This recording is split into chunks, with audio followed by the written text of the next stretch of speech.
Hoje, o programa Academia debate um estudo que fala da boa-fé objetiva e suas aplicações no direito do consumidor. E este tema é um dos que mais tem despertado o interesse dos estudiosos da ciência do direito. E nós vamos saber por quê. A resposta está no trabalho do mestre Diógenes Faria de Carvalho, também doutorando em psicologia comportamental. Do princípio da boa-fé objetiva nos contratos de consumo. Dissertação apresentada ao programa de pós-graduação na Universidade de Franca, Estado de São Paulo, como requisito parcial para a obtenção do título de mestre em Direito das Relações Econômico-Empresariais. Confira também parte da bibliografia base deste trabalho e as últimas publicações de teses e dissertações que estão chegando ao mercado editorial. Para debater a dissertação, convidamos a mestre em Sociologia pela Universidade de Brasília, Carla Ribeiro, e o juiz Héctor Valverde, doutor em Direito pela Pontifícia Universidade Católica de São Paulo. Quero aqui agradecê-los pela presença, a Carla, professor Héctor, e já pedir ao Diógenes para que faça, então, a apresentação de seu trabalho. Diógenes. Bom, é uma grande honra estar aqui hoje, é sempre um imenso prazer falar em direito do consumidor. Gostaria de agradecer o convite da TV Justiça pela oportunidade de divulgar a minha obra, que é a minha dissertação de mestrado sobre a boa-fé objetiva nas relações de consumo. Inclusive, tive o imenso prazer e a satisfação de ter o prefácio do Dr. Héctor Valverde Santana, um grande amigo, ex-presidente do Brasilcom, um importante instituto de defesa do consumidor. E a defesa do consumidor hoje no Brasil, todo o seu sucesso, acho que ela é o que é, muito pela ação desse grande instituto de defesa do consumidor. Quero agradecer a professora Carla Ribeiro e Max Souto. E hoje eu vou falar sobre a boa-fé objetiva dentro de uma abordagem de uma conotação bastante social, observando toda essa necessidade de imposição de condutas éticas, morais, leais e probas na relação de consumo. Dentro da minha obra, dentro da minha dissertação, eu optei por fazer uma abordagem geral do sistema de proteção e defesa do consumidor, principalmente na construção de uma legislação muito baseada nesse conceito ético, na necessidade de criar um reforço positivo às questões de confiança, de lealdade, probidade, fidelidade, honradez. Eu acho que o legislador do Código de Defesa do Consumidor, ele fez uma opção, de certa forma, de reviver alguns conceitos éticos, que a doutrina chama de um revival, das questões que vieram da moral, do bom costume, do próprio direito natural. Porque o direito positivo, ele evoluiu tanto, essa evolução de positivar, de colocar as coisas escritas, de regrar as coisas e normatizar, mas ele se esqueceu de detalhes muito importantes, que seria a valorização dessas condutas éticas.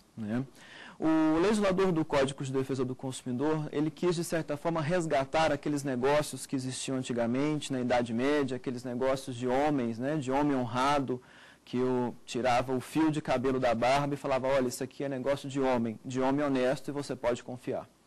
Então, a partir desse pressuposto, do estudo do princípio da boa-fé objetiva, da cláusula geral de proteção da boa-fé, ou mesmo desse estándar jurídico, desse modelo necessário, dessa regra de conduta, desse padrão ético de conduta necessário, é um grande alicerce das relações humanas como um todo, não só das relações econômicas, não só das relações sociais, mas principalmente o que nós chamamos na psicologia de um grande reforço positivo.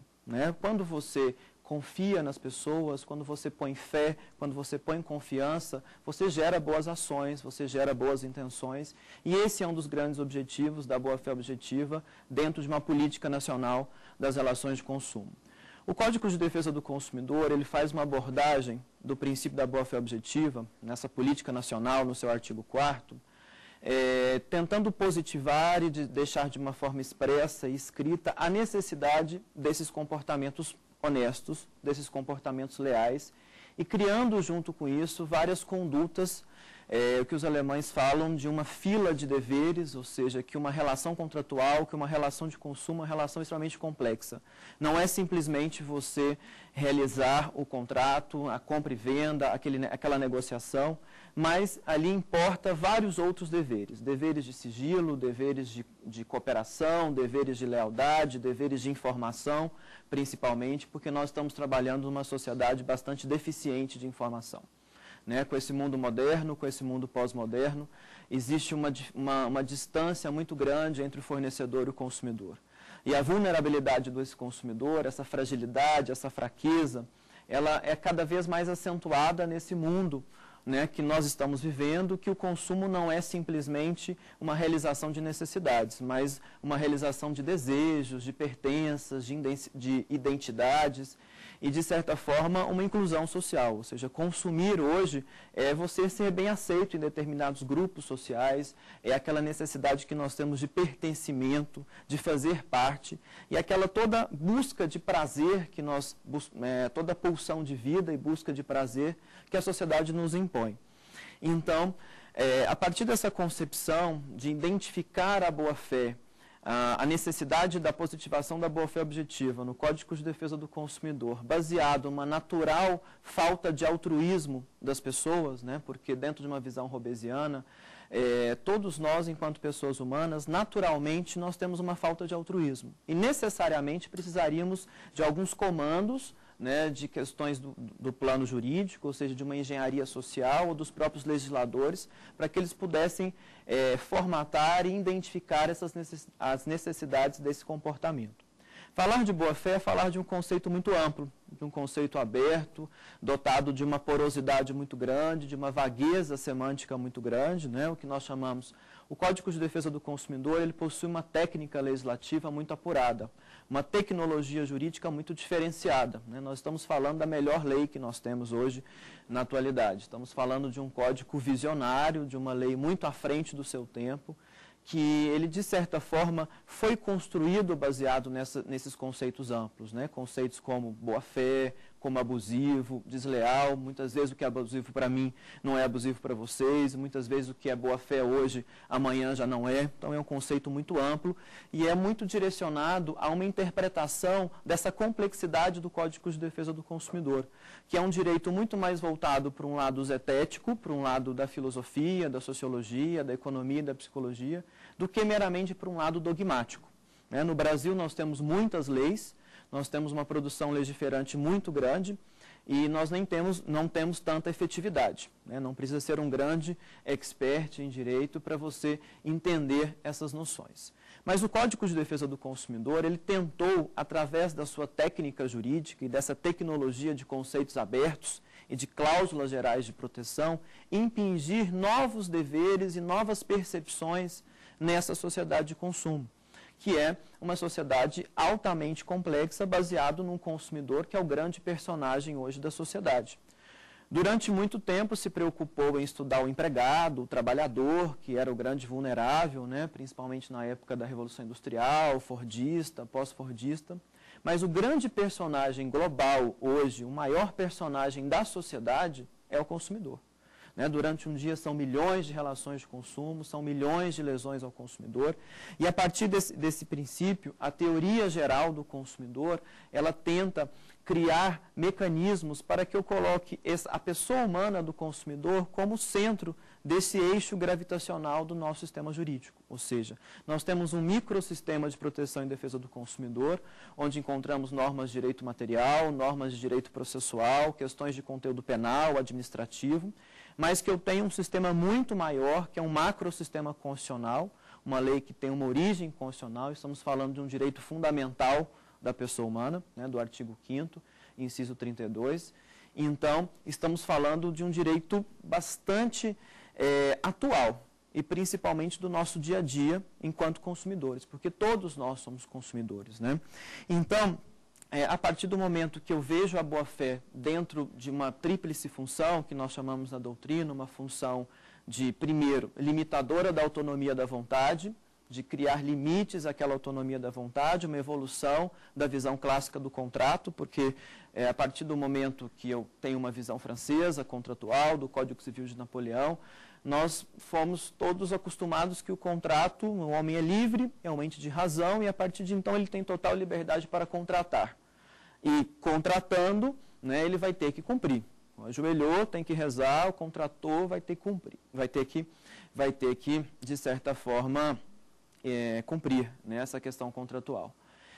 A partir da percepção de que houve uma relativização da autonomia da vontade, né, que a autonomia da vontade ficou mitigada a partir do momento porque nós não somos tão livres assim, você não tem condições de pactuar um contrato no seu banco, né, se você for pensar, você não tem tanta liberdade. Ou você assina um contrato com o seu banco, com o seu plano de saúde e tudo mais, né?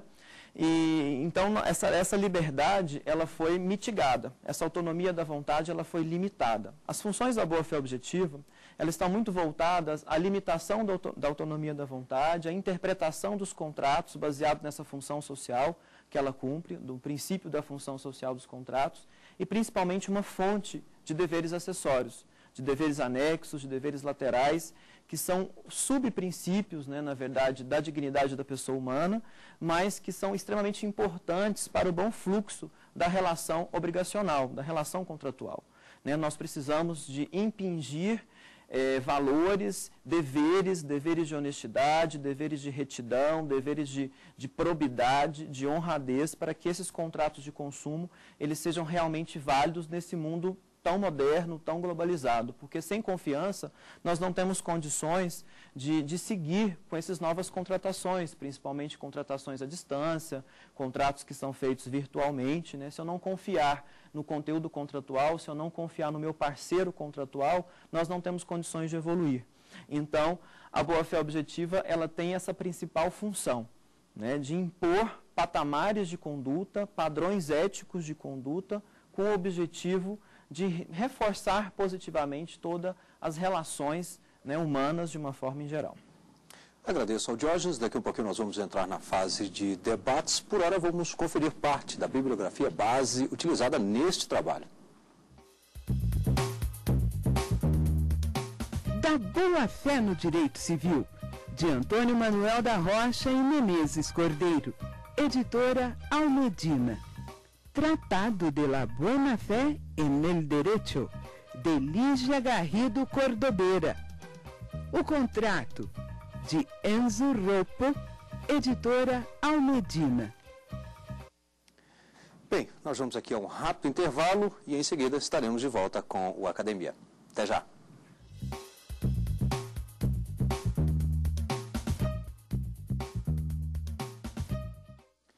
Hoje o Academia debate a dissertação do mestre em Direito Econômico Empresarial e doutorando em Psicologia Comportamental Diógenes Faria de Carvalho, do princípio da boa-fé objetiva nos contratos de consumo. Os convidados do programa são a mestre em Sociologia pela Universidade de Brasília, Carla Ribeiro, e o juiz Héctor Valverde, doutor em Direito pela Pontifícia Universidade Católica de São Paulo. Antes de iniciarmos o debate, a nossa conversa, gostaria de convidar você para conhecer algumas publicações de teses e dissertações que ganharam o mercado editorial.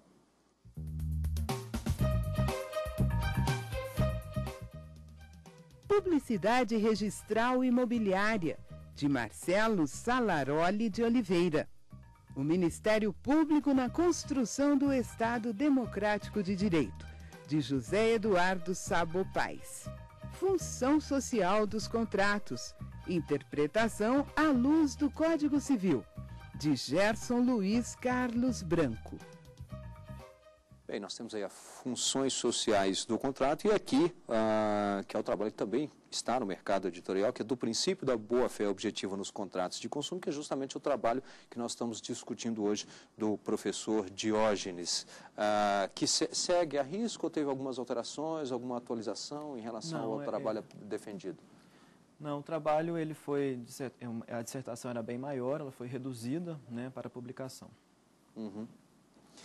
Bem, eu já gostaria de pedir à professora Carla para que faça, então, a primeira intervenção aqui na nossa conversa.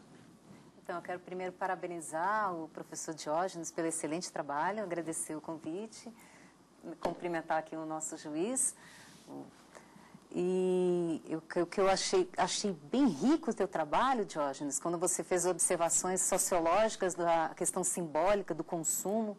É interessante que, na verdade, as formas de convivência na sociedade, elas não são naturais, e o direito do consumidor ele vem como um excelente instrumento de cidadania, especialmente porque as relações de consumo se cresceram, né? Tiveram da década de 90, de 95, nós tínhamos 54 milhões de excluídos. Recentemente, com as políticas sociais de inclusão, nós conseguimos um montante de cerca de 34 milhões de novos consumidores.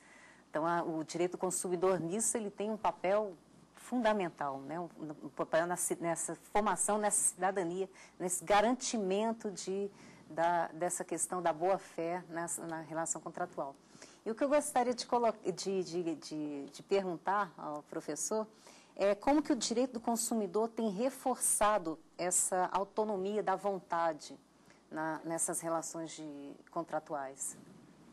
Bom, a autonomia da vontade ela é necessária, né, nos contratos, ou seja, sem a vontade não tem como existir o contrato, propriamente dito, né?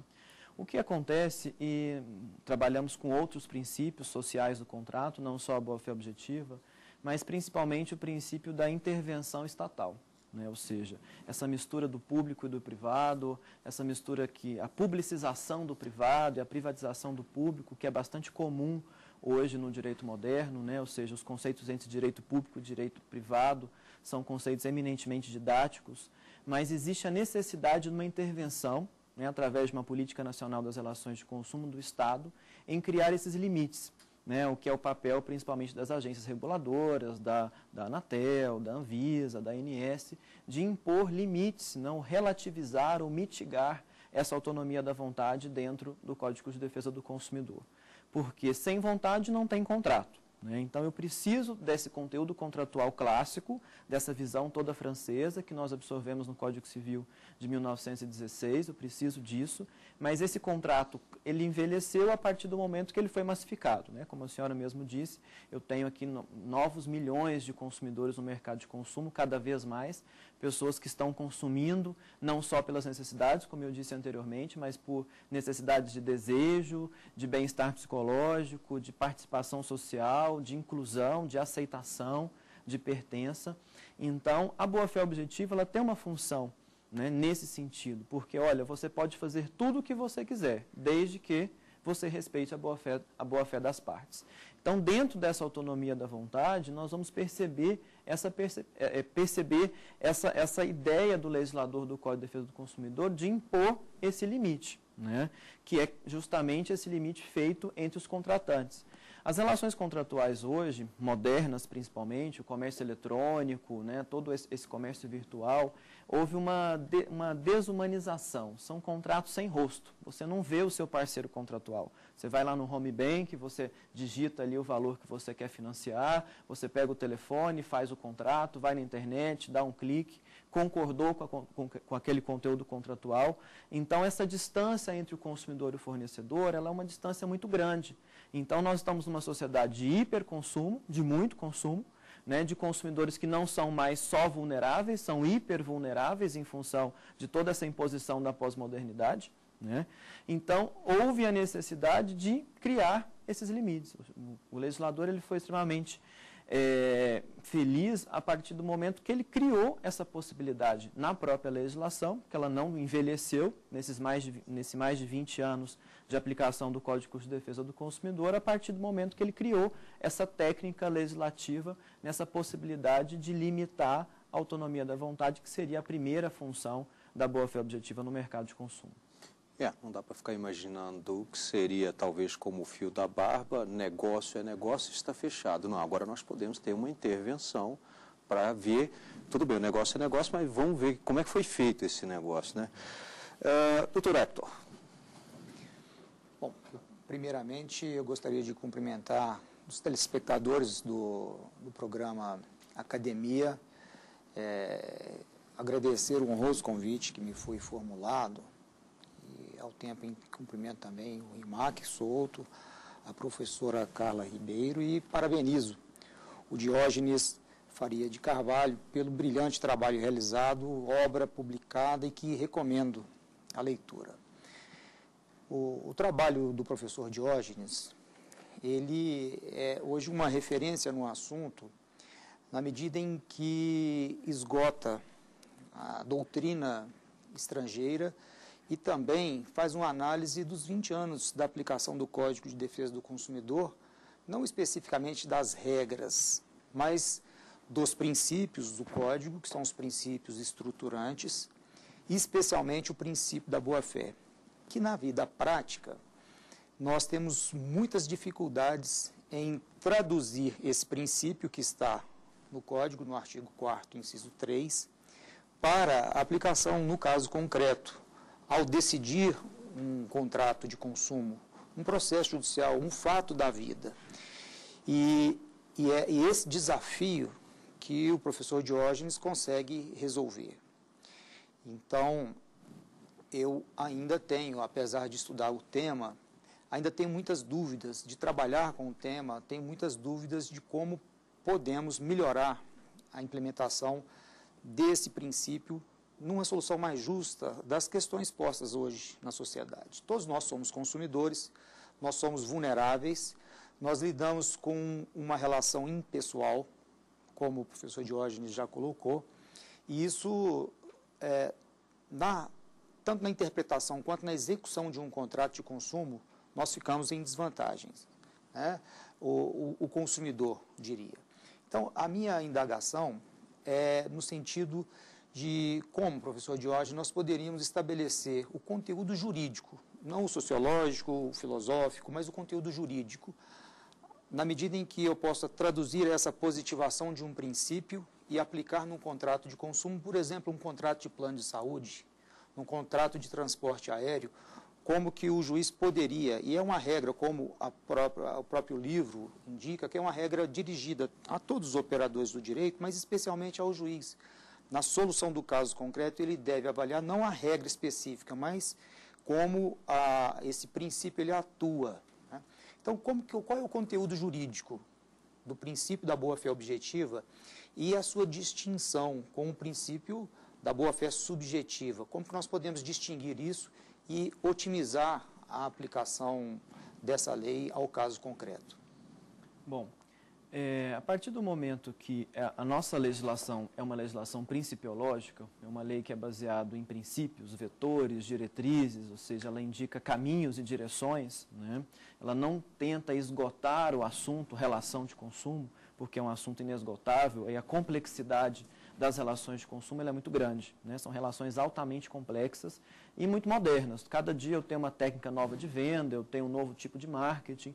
Então, a legislação ela é altamente principiológica, né? São princípios diretrizes, que indicam a direção a ser alcançado, né, principalmente pelo julgador. Eu, particularmente, eu acho que o código ele é extremamente interessante porque é um código que confia no Poder Judiciário, né? Ele entrega uma função ao juiz, né, do caso, que é uma atividade de concreção, né, de fazer concreto todos esses princípios abstratos, ou seja, ele de uma forma intencional, ele deixa a boa-fé, como eu disse anteriormente, de uma forma vaga, porque eu preciso de uma interpretação. A grande função da boa-fé objetiva é uma função hermenêutica integrativa, ou seja, de interpretar os contratos a partir de questões sociais concretas, né? Ou seja, eu entrego o caso concreto para o juiz e a partir daquela questão, das percepções que ele tem da sociedade, ele aplica aquele princípio. Será que eu estou sendo... Se eu contar um caso concreto, é muito mais fácil de dizer se aquela pessoa está agindo de boa fé ou não. Se eu perguntar o que é boa fé, a gente sente um certo desconforto em dizer o que é boa fé. Boa fé é muita coisa, né? Mas se eu entregar um caso concreto e dizer essa pessoa está agindo ou não de boa fé, e a partir dessa percepção, você tem condições de dizer, porque além de ser um princípio, ela é um modelo, ela é um estándar jurídico. Todos nós temos internalizados, né, aqueles modelos de um bom pai de família, de um homem médio, que é também de boa fé. Então, ao julgador, é extremamente interessante ele concretizar, ele fazer uma concreção, pegar tudo isso que está no sistema de uma forma aberta e ampla, já que nós estamos trabalhando com sistemas abertos e não fechados, e pegar esse sistema da economia, da sociologia, da filosofia de consumo e impingir esse princípio no caso concreto. Essa é a grande função da boa-fé objetiva. Ela não é só aplicável aos julgadores, ela é uma via de mão dupla, né? Ela é perseguida pelos consumidores, pelos fornecedores. Isso é bem das decisões dos nossos tribunais em perceber a boa-fé em vários sentidos, né? Em todos os sentidos do contrato relacional, do contrato de consumo. E respondendo à questão da boa-fé subjetiva, né? Essa boa-fé ela é bem diferente, é uma boa-fé tipicamente alemã, né? Que o nosso legislador copiou do parágrafo 242 do Código Civil alemão, de 1900, então nós estamos mais ou menos a 100 anos de atraso, né, desse direito europeu. E eu tenho uma boa-fé subjetiva, que é aquela baseada no sujeito, uma boa-fé imaginária. Eu imaginava que aquele terreno era meu e não era, né? Então nós tínhamos no Código Civil apenas questões voltadas à boa-fé subjetiva, da posse de boa-fé, do casamento de boa-fé, do casamento putativo, que não tem nenhuma ligação com essa boa-fé objetivada, né? Que é uma boa-fé que deve ser seguida sempre. Ou você entra nos padrões éticos de conduta atuais, ou você vai ser sancionado pela sociedade, sancionado pelas regras legislativas, né? Então, o que eu observo muito na obra, e principalmente agora no meu estudo de doutorado, que eu analiso o comportamento do consumidor a partir de percepções da psicologia cognitiva comportamental e da psicanálise, que essa engenharia social, né, essa forma de você construir a lei e de impor essas formas de interpretação aos julgadores, é o que é realmente válido para uma sociedade.